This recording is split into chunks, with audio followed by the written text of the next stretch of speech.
பிஸ்மில்லாஹிர் ரஹ்மானிர் ரஹீம்.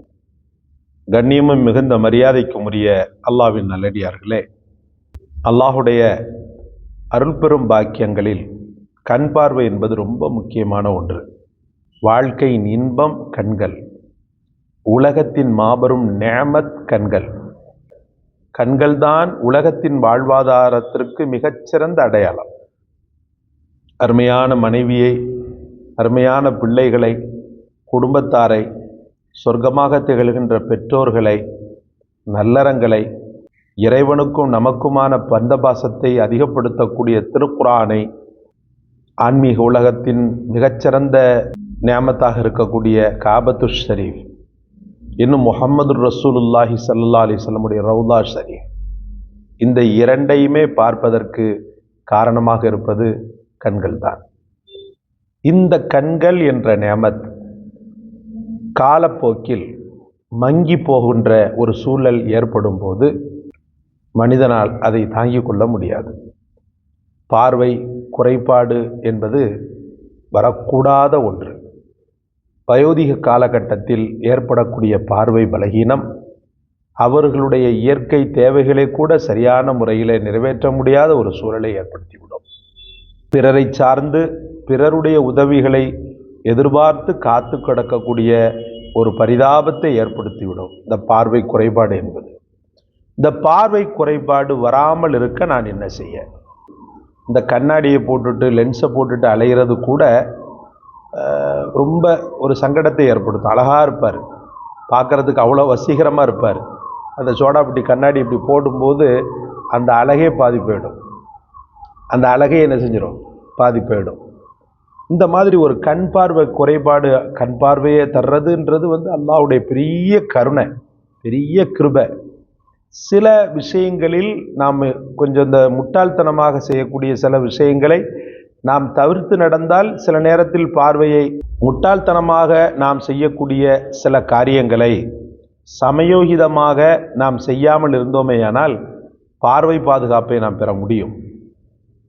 குறிப்பாக செல்போனே கதி என்று கிடப்பது, டிவியே வாழ்க்கை என்று மூழ்கி விடுவது, அதிக ஒளியை பார்த்து கொண்டே இருப்பது, கண்களுக்கு பலம் தரக்கூடிய உணவுகளை தவிர்ப்பது, சாப்பிடாமல் இருப்பது, இவைகள் கூட கண் பார்வையை என்ன செய்யும்? குறைச்சிரும். அதிகமாக மீனில் அல்லாஹு தஆலா ஒமேகா 3 என்று சொல்லக்கூடிய அந்த சத்து இருக்கிறது அல்லவா, அது கண் பார்வையினுடைய பொலிவுக்கு காரணமாக இருக்கிறது. அதே போல முருங்கைக்கீரையில் இருக்கக்கூடிய அமினோ அமிலங்கள் அல்லாஹுடைய பார்வையை பலப்படுத்தக்கூடியதாக, கண்ணொளியை அல்லாஹு ரப்புல் ஆலமீன் பலப்படுத்தக்கூடியதாக இந்த முருங்கைக்கீரையில் இருக்கக்கூடிய தாது சத்துக்களில் வைத்திருக்கிறார்.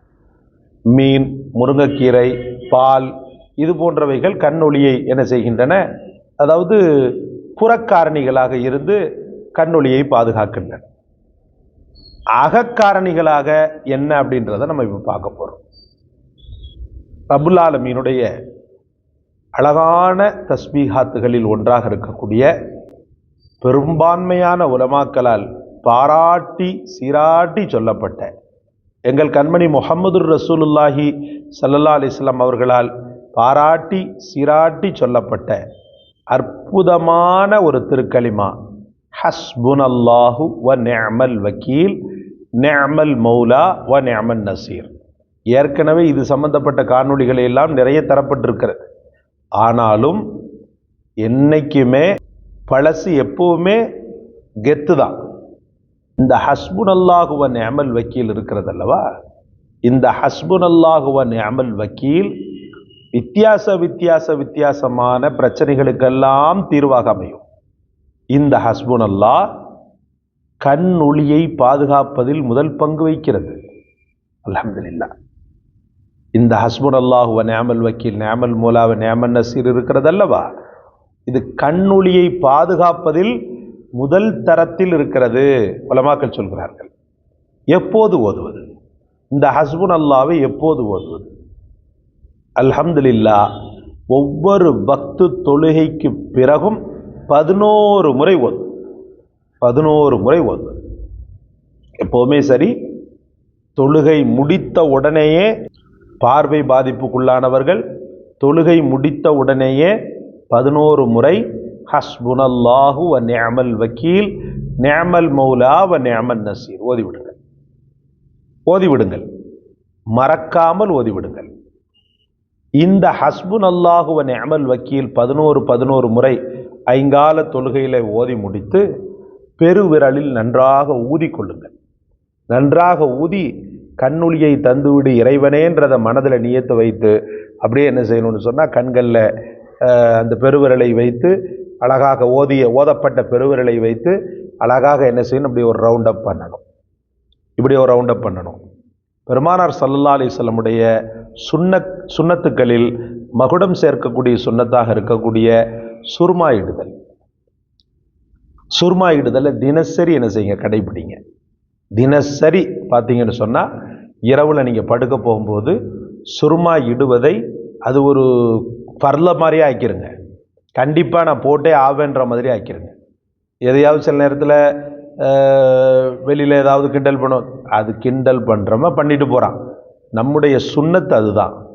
இதை என்ன செய்யுங்க, சுர்மா இட்டு பழகுங்க.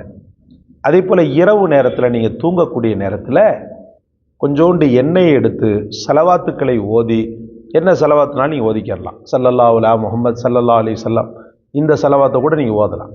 ஓதி நன்றாக அந்த எண்ணெயில் ஊதி தலை முழுக்க என்ன செய்யுங்க, நல்ல அழகாக அது என்னது அது மசாஜ் செய்து என்ன செய்யுங்க, தூங்குங்க. தினசரி நான் இப்போ சொன்னேன் இல்லையா, இதெல்லாம் குறிப்புகள் என்பதை தாண்டி கண்டிப்பாக இதெல்லாம் ஒரு வாழ்வாதார பிரச்சனை. குறிப்புகள் என்பதை தாண்டி இதெல்லாம் ஒரு பெரும் வாழ்வாதாரம். அதனால் இது போல ஒரு அழகான ஒரு ஒரு ஒரு பழக்கத்தை ஏற்படுத்தி கொண்டீர்களேயானால் கண் பார்வை பாதிப்பிலிருந்து அல்லாஹ் ரப்புல் ஆலமீன் உங்களையும் நம்மையும் பாதுகாக்கிறார். எந்த மக்களுக்கெல்லாம் கண் பார்வை குறைபாடு இருக்கிறதோ அந்த மக்களை அல்லாஹ் பாதுகாப்பானாக, அவர்களுக்கு கண்ணொளியை திரும்ப மீட்டச் செய்வானாக. அதே போல கண் பார்வை சுத்தமாக இல்லாத மக்கள் திரும்ப வராது, சாத்தியப்படாது என்ற நிலையில் இருக்கக்கூடிய மக்களுக்கு அவங்க காரியங்களை கஷ்டமில்லாமல் செய்யக்கூடிய ஒரு சமயோகிதத்தை அவர்களுக்கு தருவானாக. இந்த காணொளி உங்களை பிடித்திருந்தால் லைக் செய்து, ஷேர் செய்து, சப்ஸ்கிரைப் செய்து, பிறருக்கும் இந்த சேனலை பற்றி எடுத்து வைத்து பிறருக்கும் இந்த சேனலை பற்றி சொல்லி இந்த யூடியூபினுடைய வளர்ச்சியை, இந்த சேனலின் வளர்ச்சியை, இந்த சேனலை வளரச் செய்யுங்கள். அல்லாஹ் தௌஃபீக் செய்வானாக. ஜஸாக் அல்லாஹ். அஸ்ஸலாமு அலைக்கும் வரஹ்மத்துல்லாஹ்.